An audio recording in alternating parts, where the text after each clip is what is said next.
imkimės tos žinios apie grynųjų pinigų iniciatyvą.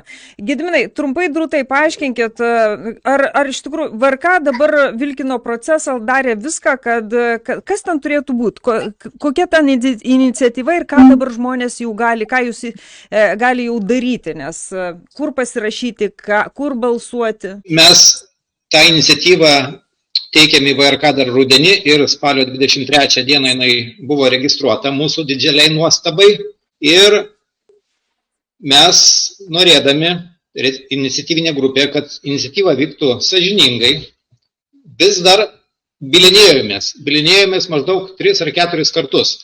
Dėl banko sąskaitų netidarimo referendumų iniciatyvinės grupės vardu bilinėjomės dėl parašų rinkimo lapų teisingų ir teisingos informacijos jame.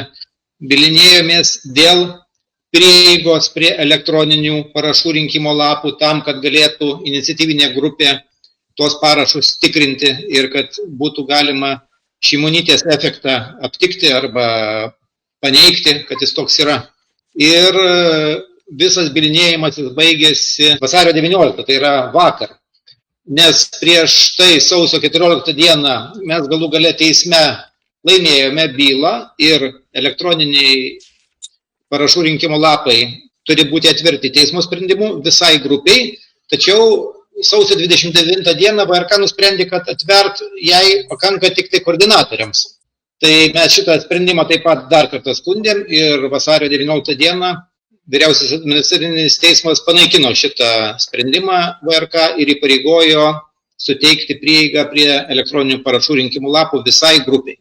Tačiau nepanaikino... Žiūrėkit, Gediminai, dabar jūs pasakoja tą istoriją, dabar, o svarbiausia žinia, kur ką pasirašyti, dėl ko, koks tekstas, kur eiti, dėl ko jūs referendumą šitą skelbėt? Referendumas vadinasi Teisė atsiskaityti grynaisiais pinigais saugo įstatymai.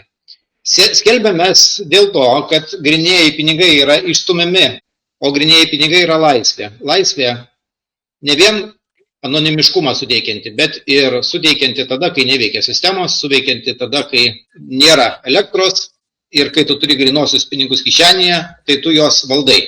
Kai pinigai yra banke, tai tu turi tik tai teisę pareikalauti tuos pinigus gauti, nes pinigai tuo metu yra banko. Taigi šitą iniciatyvą mes registravom tam, kad apginti teisę atsiskaityti grynaisiais pinigais. Tai yra principas, o toliau pagal šitą principą Seimas turėtų atitinkamai koreguoti ir įstatymus. Mes siekiame šią teisę išsaugoti ir geriausias išsaugojimo būdas yra konstitucijos pataisa. Kur galima pasirašyti, tai... Konstituciją dar perskaitysiu, jūs siūlote, bus prašymas balsuoti už ar prieš už tokį dalyką.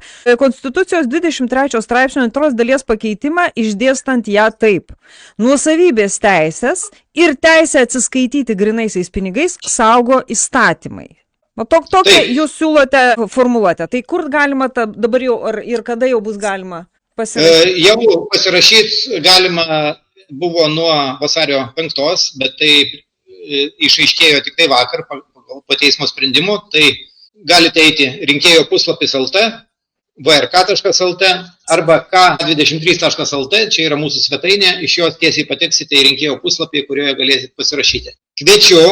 Ypač kviečiu užsienyje gyvenančius lietuvius, kurie neturi lietuviškų elektroninių parašų, neturi lietuviškų SIM kortelių, neturi lietuviškų bankų. Tačiau yra Lietuvos piliečiai. Jūs galite taip pat sugrįžti bent jau elektroniniu būdu į Lietuvą.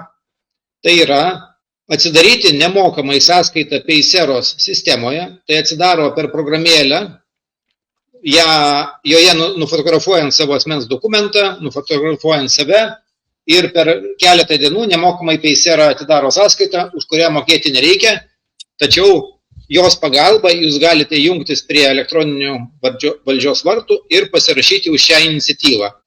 Mes labai tikimės, kad elektroniniu būdu surinksime daug parašų, nes rinkti popierinius parašus yra didžiulis vargas, didžiulė logistika ir didžiulė atsakomybė. Todėl prašome ir prašysime kiekvienoje laidoje priminti, kad už šitą iniciatyvą galima pasirašyti ir kad jinai vyksta iki rugpjūčio 5 dienos. Tai pakankamai daug laiko surinkti tuos parašus. Tai kiek reikia parašų surinkti? Reikia surinkti 300 000 parašų.